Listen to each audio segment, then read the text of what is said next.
தமிழக மக்களுக்கான தேர்தல் அறிக்கை தயாரிப்பதற்காக ஒரு விரிவான திட்டத்தை நாங்கள் ஏற்படுத்தி இருக்கிறோம். இதில் மக்களின் பங்களிப்பு முழுமையாக இருக்கும். பாரதிய ஜனதா கட்சி மக்களுக்கானது. மத்திய அரசின் திட்டங்களை எப்படி மக்களுக்கு இன்னும் அவர்களுக்கு உபயோகமாக இருக்கும் அளவிற்கு எடுத்து செல்வது என்பதை ஒரு விரிவான திட்டமிட்டிருக்கிறோம். அதற்கான ஆரம்ப விழா நடக்கும். அப்போ உங்களெல்லாம் கூப்பிட்டு எப்படி நாங்கள் இதை கொண்டு செல்ல போகிறோம் என்பதை நாங்கள் சொல்கிறோம். இதில் மக்களுக்கு எப்படி இதை செயலாற்ற முடியும் என்பதை நாங்கள் தெளிவாக சொல்லுகின்ற ஒரு அறிக்கையாக இருக்கும். எல்லா துறையை சார்ந்தவர்களையும் சந்திக்க இருக்கிறோம். எல்லா பகுதி மக்களையும் சந்திக்க இருக்கிறோம். அவர்களுக்கு என்னென்ன தோன்றுகிறதோ அதை அவர்களிடமிருந்து பெற்று அவர்களுக்கான தேர்தல் அறிக்கை தயாரிப்பதாக இருக்கிறோம். அதனால் ஒரு மிகச்சிறந்த மக்களுக்கான எல்லா பிரிவினரும் வளர்ச்சி அடையக்கூடிய பலன் அடையக்கூடிய ஒரு தேர்தல் அறிக்கையாக இருக்கும். இந்த தேர்தல் அறிக்கை ஆட்சிக்கு வந்த பின்பு எந்த அளவிற்கு மக்களின் வளர்ச்சியில் பங்கு பெறும் என்பதையும் நீங்கள்லாம் பார்க்க தான் போகிறீங்க. அதனால் இது ஒரு மிக மிக சிறந்த அறிக்கையாக இருக்கும். நீங்கள் இதுவரைக்கும் எந்த அரசியல் கட்சியும் கொடுக்காத ஒரு தேர்தல் அறிக்கையாக இருக்கும் என்பதை நீங்கள் பார்க்க போகிறீர்கள். நீங்களே எங்களை பாராட்டும் அளவிற்கு இந்த தேர்தல் அறிக்கை இருக்கும். இதை ஏன் நாங்கள் சொல்கிறோன்னா, நிச்சயமாக நாங்கள் மிக மிக மிக நம்பிக்கையோடு 2026 தேசிய ஜனநாயக கூட்டணி தான் வெற்றி பெறும் என்பதை நேற்றைய தினம் மரியாதைக்குரிய பாரத பிரதமர் சொல்லிவிட்டு சென்றிருக்கிறார்கள். அதனால் நாங்கள் வெற்றி அடையக்கூடிய ஒரு கூட்டணிக்கு சிபாரிசு செய்கின்ற நடைமுறைப்படுத்துகின்ற தேர்தல் அறிக்கையாக இது இருக்கும். இன்னொன்று, இன்று காலை மரியாதைக்குரிய முதலமைச்சர் அவர்கள் நேற்றே அவரோட ட்வீட் டபுள் என்ஜின் கவர்மெண்ட் அப்படின்னு சொல்கிறீங்க, டப்பா என்ஜின் கவர்மெண்ட்டை வச்சு என்ன செய்வீங்க அப்படின்னு. டபுள் என்ஜின் கவர்மெண்ட் மட்டும் இல்லை, ட்ரிபிள் என்ஜின் கவர்மெண்ட்டாக பல மாநிலங்களில் அதிகாரப்பூர்வமாக ஆட்சிக்கு வந்த பின்பும், மாநிலத்தில் ஆட்சிக்கு வந்த பின்பு மாநகராட்சியிலையும் தேசிய ஜனநாயக கூட்டணிக்கு வெற்றியை தந்து ட்ரிபிள் என்ஜின் கவர்மெண்ட்டாக பாரதிய ஜனதா கட்சி எந்த கட்சியோடு கூட்டணி வைக்கிறதோ அந்த கட்சிகளோடு இணைந்து ட்ரிபிள் இன்ஜின் கவர்மெண்ட்டாக நாங்கள் போய்கொண்டிருக்கிறோம். நீங்கள் ட்ரபிள் இன்ஜின் கவர்மெண்ட்டாக போய்கொண்டிருக்கிறீர்கள் என்பதை தான் நான் இங்கே தெரிவித்துக் கொள்கிறேன். திராவிட முன்னேற்ற கழக திராவிட மாடல் ஆட்சி என்று சொல்வதை விட ட்ரபிள் இன்ஜின் மாடல், நாங்கள் டபுள் இன்ஜின் மாடல், நீங்கள் ட்ரபிள் இன்ஜின் மாடல் என்று சொன்னால் சரியாக இருக்கும். ஏன்னா சட்டம் ஒழுங்கை பாதுகாப்பதில் ட்ரபிள், மக்களுக்கான திட்டங்களை முழுமையாக கொண்டு வருவதில் ட்ரபிள், அதே மாதிரி மக்கள் போராட்டங்கள். இன்னைக்கு அங்கன்வாடி ஊழியர்களுக்கு இவ்வளவு செய்வேன்னு சொல்கிறாங்க. ஆனால் அங்கன்வாடி ஊழியர்களை எப்படி பரட்டி ரோட்டில் எடுத்தீங்கன்னு மக்களுக்கு தெரியும். செவிலியர்கள் இன்னும் போராடி கொண்டிருக்கிறார்கள், மருத்துவர்கள் இன்னும் போராடி கொண்டிருக்கிறார்கள், துப்புரவு தொழிலாளர்கள் இன்னும் போராடி கொண்டிருக்கிறார்கள். ஆக எல்லாருமே, சத்துணவு பணியாளர்கள் போராடி கொண்டிருக்கிறார்கள்.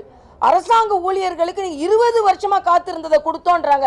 எதை கொடுத்தோன்னு அரசாங்க ஊழியர்களுக்கே ஒரு முழுமையான ஒரு தன்மை இல்லை. அவர்கள் தொழிற்சங்கத்தை விட ஒரு சில பேர் அதை ஒத்துக்கொள்கிறார்கள், ஒரு சில பேர் ஒத்துக்கொள்ளவில்லை.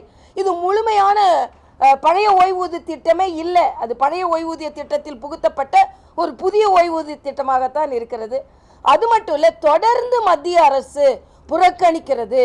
நாங்கள் போராடித்தான் இதை பெற்றுக்கொள்கிறோம் என்று மறுபடியும் முதலமைச்சர் சொல்லிக் கொண்டிருக்கிறார். ஆனால் நேற்றைய தினம் மரியாதைக்குரிய பாரத பிரதமர் மிக தெளிவாக சொன்னார், 11 to 14 லட்சம் கோடி நாங்கள் அடிப்படை கட்டமைப்பிற்கு கொடுத்திருக்கிறோம்.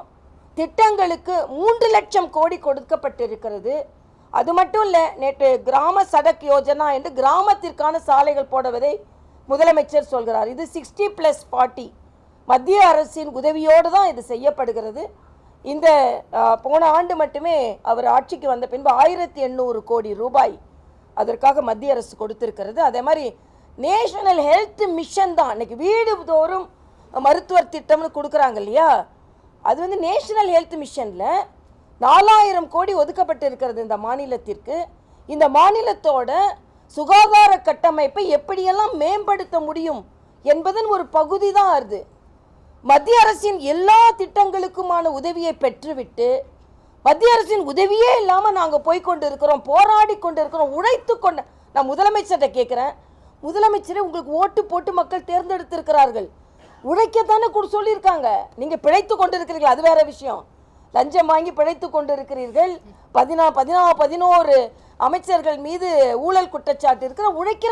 உழைக்கிறேன்னா எதிர்கட்சிகளே உழைக்கும் போது ஆளும் கட்சி உழைச்சு தானே ஆகணும்.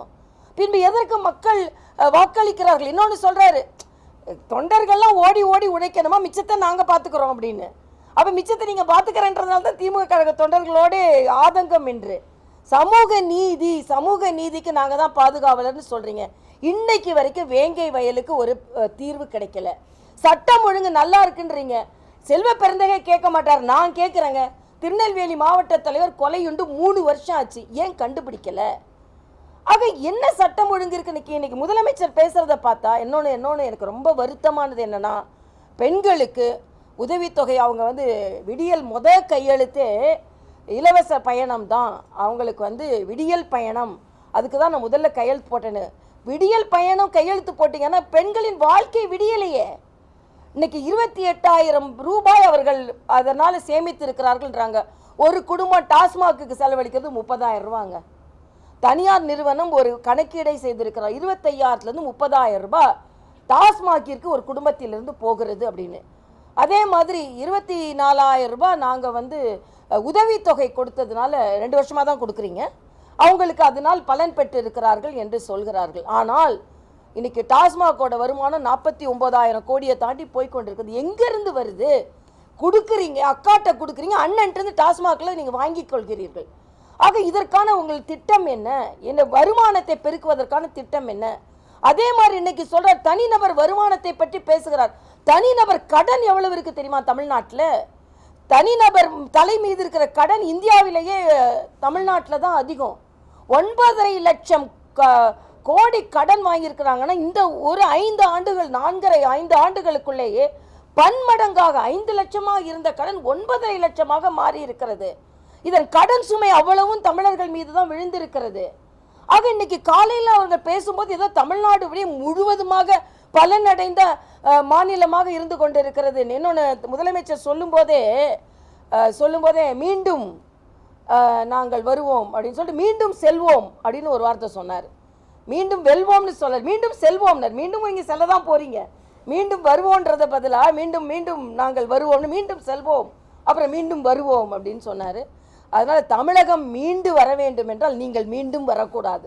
அதுதான் எங்களோட கொள்கை. மரியாதைக்குரிய நல்ல கூட்டணி அமைந்திருக்கிறது. இன்னும் இந்த கூட்டணி பலம் பெறும். அதனால் இன்றைய காலகட்டத்தில் நேற்று மரியாதைக்குரிய முதலமைச்சரோட ட்வீட்லேயே ஒரு பதற்றம் தெரிந்தது. உடனே கேள்வி கேட்குறார். 10 கேள்வி கேட்டிருக்கிறது. அந்த 10 கேள்வி நாங்களும் கேட்டோம். இன்னைக்கு 10 கேள்வி நீங்கள் கேட்டுக்கொண்டு இருக்கிறேன். நான் கடைசி கேள்வி என்னன்னா, நீட்டிற்கு என்று விலக்களிக்க போகிறீர்கள்? நீட்டிற்கு என்று விலக்களிக்க போகிறீர்கள் இன்னைக்கு கேட்டுக்கொண்டிருப்பவர்கள் ஏன் முதல் கையெழுத்து நீட்டை விலக்கை கொண்டு வருவோம் ஏன் பொய் சொன்னீங்க? 10 கேள்விக்கும் பதில் சொன்னால் நேரம் ஆகும். ஏற்கனவே நான் ட்வீட் போட்டிருக்கேன். அதனால இன்றைய காலகட்டத்தில் நிச்சயமாக தேசிய ஜனநாயக கூட்டணி வெற்றி பெற வேண்டிய காலகட்டம் இது. மக்கள் காப்பாற்றப்பட வேண்டும், இயற்கை வளம் காப்பாற்றப்பட வேண்டும். அதே மாதிரி கேட்குறாங்க, இயற்கை பேரிடருக்கு கேட்ட தொகை எங்கே அப்படின்னு. உடனே மத்திய குழு அதற்கான உதவித்தொகை கொடுக்கப்பட்டிருக்கிறது. 4,000 கோடி எங்க? தமிழ்நாட்டில் சென்னை தத்தளித்து கொண்டிருக்கிறது. அந்த 4,000 கோடி என்னாச்சு? இதுதான் மக்கள் மனதில் பல கேள்விகள் எழுகிறது. இன்னைக்கு முதலமைச்சர் 10 கேள்வி கேட்கல. மக்கள்கிட்ட போனீங்கன்னா 100 கேள்வி மக்கள்கிட்ட இருக்கு, 1000 கேள்வி இருக்கு. தமிழகமே கேள்விக்குறியாக இருந்து கொண்டு இருக்கிறது. அதனால தமிழகம் போராடும் வெல்லும்னு கேப்ஷன் கொடுக்குற. நிச்சயமா தமிழ்நாடு போராடி கொண்டு தான் இருக்கிறது. எல்லா பிரிவினரும் போராடி கொண்டு இருக்கிறார்கள். அதனால் தமிழகம் காப்பாற்றப்பட வேண்டும், தமிழ்நாட்டு மீட்டெடுக்கப்பட வேண்டும். விடியல் என்று சொல்லிக்கொண்டு விடியா ஆட்சி நடந்து கொண்டிருப்பவர்களுக்கு விடுதலை கிடைக்க வேண்டும். இதுதான் எங்களது நோக்கம். இல்லை நாங்கள் எங்களோட தேர்தலுக்கே நான் உங்ககிட்ட சொன்னேன், நாங்கள் மக்களின் குரலை தான் நாங்கள் கேட்டு தேர்தல் அறிக்கை தயாரிக்க போகிறோம். அதனால இப்போ போராடி கொண்டிருப்பவர்களுக்கெல்லாம் தீர்வு காணும் ஒரு அறிக்கையாகத்தான் அது இருக்கும். வாக்குறுதி மட்டும் இல்லை, அதற்கான தீர்வை கொண்டு வருவதாக தான் இருக்கும். நீங்கள் இன்னைக்கு அதனால தான் நான் கேட்டேன், தமிழகம் போராடி பெறும்னு சொல்கிறாரு. எல்லாம் போராடி கொண்ட. அது மட்டும் இல்லை, துப்புரவு தொழிலாளர்கள் உயிரை மாய்த்து இருக்கிறார்கள். ஃபிட்ஸ் ஒரு அம்மா சீரியஸாக அட்மிட் ஆனாங்க, உயிர் கொடுக்கப்பட்டது. அதனால் இந்த போராட்டம் தமிழ்நாட்டில் சொன்ன மாதிரி அமைதி களமாக இல்லை. யார் போராடி, இப்போ உதாரணத்துக்கு மருத்துவர்கள், செவிலியர்கள், 20,000 செவிலியர்கள் நிரந்தரம் கேட்டு கரோனா நேரத்தில் பணி அமர்த்தப்பட்டவர்கள் இன்று வேண்டி கேட்டுக்கொண்டிருக்கிறார்கள். அவர்கள் இன்னும் கொடுக்கப்படலை. அதனால் தமிழ்நாட்டில் போராட்டக்களமாக இருக்கின்ற தமிழகம் எல்லோரும் பாராட்டும்படி இருக்கும். இல்லை நிச்சயமாக போராடி கொண்டிருப்பவர்களுக்கு நாங்கள் தீர்வை கொண்டு வருவோம் என்பதை நான் தெரிவித்துக்கொள்கிறேன்.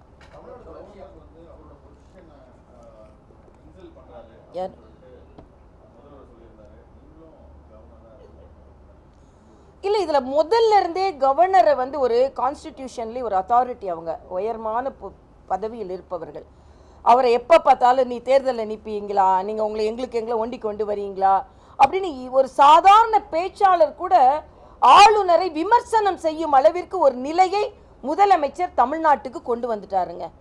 நீங்கள் சாதாரணமாக பிரதம அமைச்சர் வந்தால் வரவேற்கிறது இல்லை, நீதி ஆயோக் கூட்டத்துக்கு போகிறதில்ல, ஆளுநரை மதிக்கிறது இல்லை. ஆளுநர் என்ற கான்ஸ்டிடியூஷனல் அத்தாரிட்டியை மாத்திரம் இல்லை, பிரைம் மினிஸ்டர் போய் மத்திய அரசுக்கு எங்களுக்கு எதுவும் கொடுக்கலன்னு சொல்லி கொண்டு இருக்கிறீர்களே. நேற்று அண்ணன் எடப்பாடியார் சொன்னார், நாங்கள் மத்திய அரசோட ஒரு இணக்கமான ஒரு சூழ்நிலையை வைத்துக்கொண்டு தமிழ்நாட்டிற்கு எதெல்லாம் பலன் தருகிறதோ அதை நாங்கள் பெற்று தருவோம் சொன்னாங்க. இப்போ எப்போ பார்த்தாலும் சண்டை போட்டுகிட்டே இருக்கிறது யாருங்க? பிரைம் மினிஸ்டர் வர்றாருல, புறக்கணிக்கப்படுகிறதுன்னு சொல்கிறீங்க. ஆனால் பிரைம் மினிஸ்டர் வரும்போது பிரைம் மினிஸ்டர் வருகையை புறக்கணிப்பவர் யார்?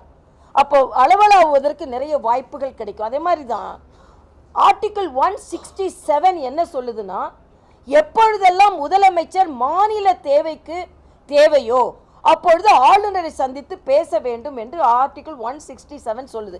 எத்தனை முறை முதலமைச்சர் ஒரு நட்பு ரீதியாக ஆளுநரை என்னைக்கு நீங்கள் சந்திச்சிருக்கீங்க?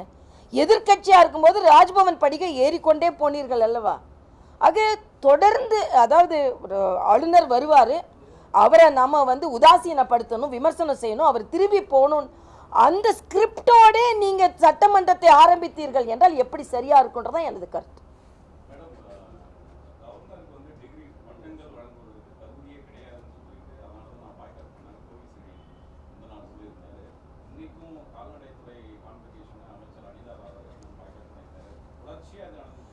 ஏங்க, பட்டம் அளிக்கக்கூடிய தகுதின்னு நீங்கள் அமைச்சர்களை எடுத்தீங்கன்னா அதுக்கப்புறம் அது மிக மோசமான நிலையில் பட்டியலிட வேண்டியிருக்கும்.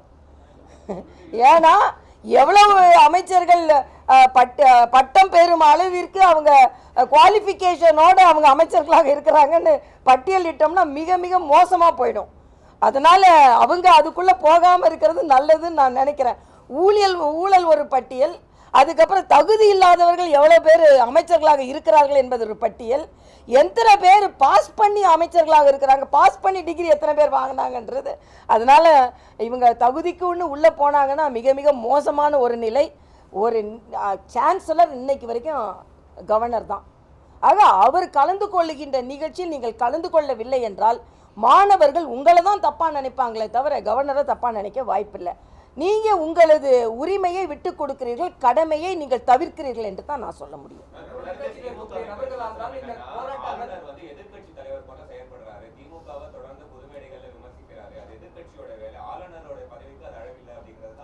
இல்லை, அவங்க முதர்ந்தே அதை சொல்கிறாங்க. அப்படி அவர் விமர்சனம் செய்தால் கூட அதுக்கு பதில் சொல்லலாம். நீங்கள் ஒரு தனிநபருக்கு ஒரு கருத்தை சொல்வதற்கு உரிமை இருக்கும்போது ஆளுக்கு உரிமை இருக்கும்போது ஆளுநருக்கு உரிமை இல்லையா? அதுக்கு நீங்கள் இல்லை, நீங்கள் சொல்லுங்கள், நீங்கள் இப்படி சொல்கிறீங்க, நாங்கள் இது சொல்கிறோன்னு ஆளுநருக்கு கடிதம் எழுதுங்க. இல்லைன்னா ஆளுநரை ஒரு நாள் நான் சொன்ன மாதிரி 167 ப்ரொவிஷன் இருக்குது, போய் உட்காந்து ஆளுநர் அவர்களே நீங்கள் இப்படி சொல்கிறீங்க, இது இப்படி தான் சொல்கிறதுல என்ன இருக்குது? ஆளுநரை சென்று முதலமைச்சர் சந்திக்க வேண்டும் என்று கான்ஸ்டிடியூஷனில் ப்ரொவிஷன் இருக்குது. ஆனால் அவர் டீ பார்ட்டிக்கு கூப்பிட்டாலே போக மாட்டேன்றீங்க. சாதாரணமாக ஏன் ஒரு நாள் ஆளுநரும் முதலமைச்சரும் சந்திச்சாதான் என்ன? முதலமைச்சருக்கு அதில் என்ன ஈகோ ப்ராப்ளம்? தமிழ்நாட்டில் இருக்கிறதே முதலமைச்சரோட ஈகோ ப்ராப்ளம்ங்க. அது வந்து மத்திய அரசின் திட்டத்தையா நான் பின்பற்ற மாட்டேன், ஏன்னா எனக்கு ஈகோ. அதே மாதிரி ஆளுநரை நான் பார்க்க மாட்டேன், எனக்கு பெரிய ஈகோ. அதே மாதிரி பிரதம அமைச்சரே வந்தாலும் நான் கேட்குறேன், உங்கள் ஒரு தொகுதிக்கு போகிறீங்க, அங்கே உங்கள் கலெக்டர் வந்து உங்களை வரவேற்கலன்னா உங்களுக்கு எப்படி இருக்கும்? எஸ்பி வரலன்னா எப்படி இருக்கும்? ஆக கான்ஸ்டிடியூஷனை நீங்கள் கொஞ்சம் பின்பற்றினா தான் என்ன? எல்லாத்தையும் வயலேட் பண்ணுவேன் அப்படின்னு சொன்னால் என்ன அர்த்தம்? அதுதான் நாங்கள் கேட்குறோம். எதையாவது அவங்க துறை ரீதியாகவோ சட்ட ரீதியாகவோ அணுகியிருக்கிறாங்களா? சத்தம் போடுறாங்களே தவிர சட்ட ரீதியாக அணுகியிருக்கிறாங்களா? இல்லையே.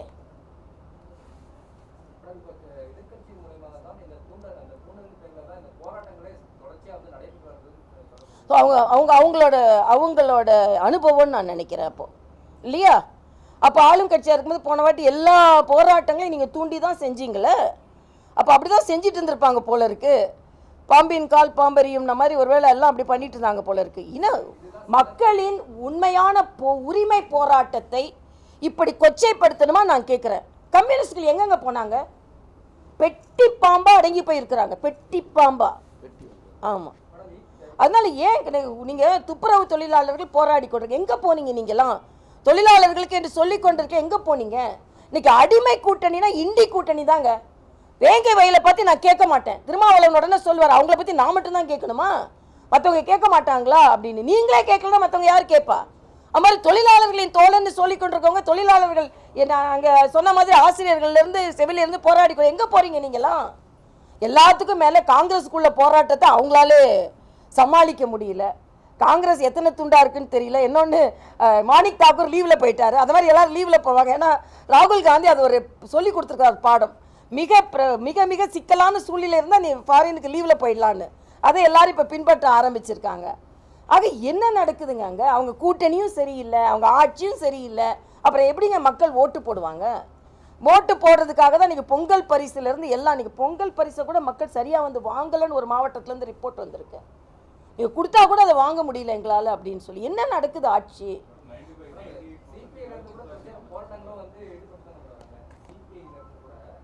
கூட்டணியிலிருந்து வெளியே வர சொல்லுங்க. கொடுத்துட்டு இருந்தாங்க, பெட்டி பாம்பா அடங்கி என்னங்க ஒரு குரல் கொடுக்க சொல்லுங்க. துப்புரவு தொழிலாளர்கள் பிரச்சனையை தீர்க்கலன்னு அங்கே கூட்டணியிலிருந்து வெளியே வரும்னு சொல்லுங்க. அதே மாதிரி வேங்கை வயலில் இத்தனை நாள் 3 வருஷம் ஆச்சு, நலமாக தண்ணீர் குடிக்க வேண்டிய பட்டியலின மக்கள் மலமாக தண்ணீர் குடித்திருக்கிறார்கள். வெளியே வர சொல்லுங்க. அந்த தைரியம் கூட இல்லைங்களே அவங்க. நாங்கள் கூட்டணியிலேருந்து வெளியே வருவோம், இதை தீர்க்கலை நான். ஆக யாரை பற்றி நீங்கள் பேசி கொண்டு இருக்கிறீர்கள்? அவங்க கூட்டணியில் எதை பற்றியும் கவலைப்பட மாட்டாங்க. சீட்டு தாங்க வேணும், அது மட்டும்தான் வேணும். மற்ற மக்களோட பிரச்சனை எதுவுமே அவங்களுக்கு தேவை கிடையாது. நிச்சயமாக அப்படிதான் எங்களை சூழ்நிலை இருக்கு. 200-ஐ தாண்டி நாங்கள் வெற்றி பெறுவோம் என்பதுதான் எங்களோட. ஒரே ஒரு நிமிஷம்.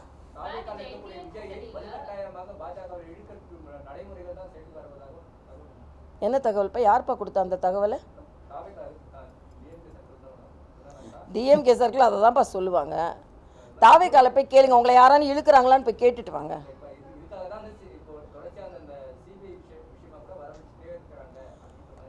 அது சட்ட ரீதியாக நடவடிக்கைப்பா. வர வச்சுக்கிட்டே இருந்தேன். அவர் அங்கே வர வைக்கிறது இங்கே வர வைக்கிறதுக்காக இல்லை. அதாவது அரசியல் ரீதியாக என்ன வேணாலும் நடக்கலாம். இப்போ விசில் எங்களுக்கு இப்போ உடனே தேவையில்லைப்பா. எங்கள்கிட்ட விசில் இருக்கு, குக்கரில் விசில் இருக்குல்ல, அதனால இப்போ குக்கர் விசில் எங்ககிட்ட இருக்கு. அதை பற்றி யாரும் கவலைப்பட வேண்டாம். ஒரு நிமிஷம். என்னவா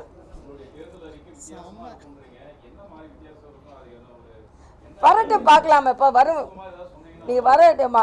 அப்படியே நீங்கள் வந்து இப்படிப்பட்ட நல்லவங்கள நாம் வந்து புறக்கணிச்சிட்டே இருக்கமே அப்படின்னு மக்கள் நினைப்பாங்க. அந்த அளவுக்கு இருக்கு. இல்லை அது நீங்கள் வாங்கல, அறிவிப்பா. கொஞ்சம் பொறுமையாக இருங்களேன், அறிவிக்கிற வரைக்கும் பொறுமையாக இருங்களேன்.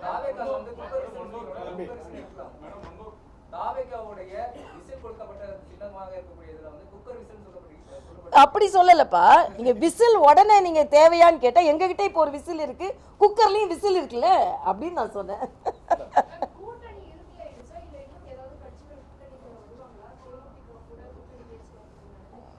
எந்த கட்சியோட பேச்சுவார்த்தையும் நான் சொல்ல மாட்டேன்.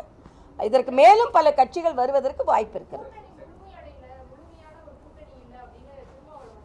இப்போ திருமாவளவன் அவங்க கூட்டணி முழுமையாக இருக்கான்னு நமக்கு தெரியாது. காங்கிரஸில் இப்போ முழுமையாக அவங்க கூட இருக்காங்களா? இந்த கூட்டணி பற்றி அவர் ஏங்க கவலைப்படுறாரு? கவலைப்பட வேணான்னு சொல்லுங்கள். இந்த கூட்டணி முழுமையான கூட்டணி தான். என்னை கேட்டால் இன்றைக்கி முழுமை அடையாத கூட்டணி இந்தி கூட்டணி தான். அவங்க உள்ளே புழுங்கிக்கிட்டே இருக்காங்க, என்னைக்கு வெடிக்கும்னு தெரியாது. அது இல்லை, அது வந்து நான் கருத்து சொல்ல மாட்டேன். இதெல்லாம் எங்கள் பேச்சுவார்த்தையில் எங்கள் பெரிய தலைவர்கள் பதிவு கொண்டாங்க.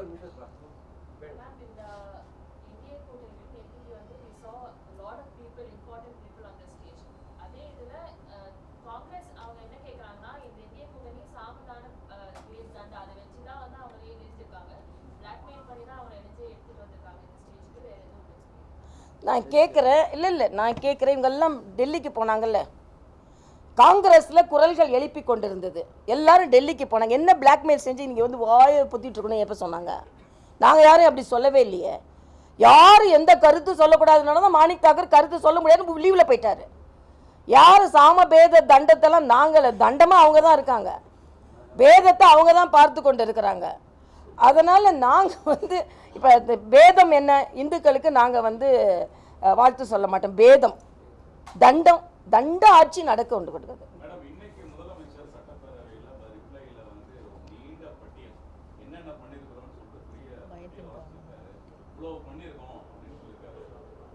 அதைத்தான் நான் சொன்னேன். இப்போ ரொம்ப பயம் வந்துருச்சுங்க அவருக்கு. நேற்று மரியாதைக்குரிய பாரத பிரதமர் வந்ததுலேருந்து ட்வீட் போடுறதுல ஒரு பதற்றம், இன்னைக்கு சட்டமன்றத்தில் பேசுறதுல ஒரு பதற்றம். ஒருவேளை இன்னும் கொஞ்ச நாள் தான் இருக்குதான் கடைசி ஆட்சி நம்மளது, அதனால் நம்ம எல்லா பட்டியலையும் சொல்லிடுவோன்னு சொன்ன மாதிரி இருந்தது எனக்கு. அப்படி தான் எனக்கு தோணுச்சு. ஆமாம் ஆமாம், நாங்கள் பலமாக இருக்கோம், அதனால் அவங்க பயம் ஏற்படுது. வேறு என்ன செய்ய போகிறோம் நாங்கள்?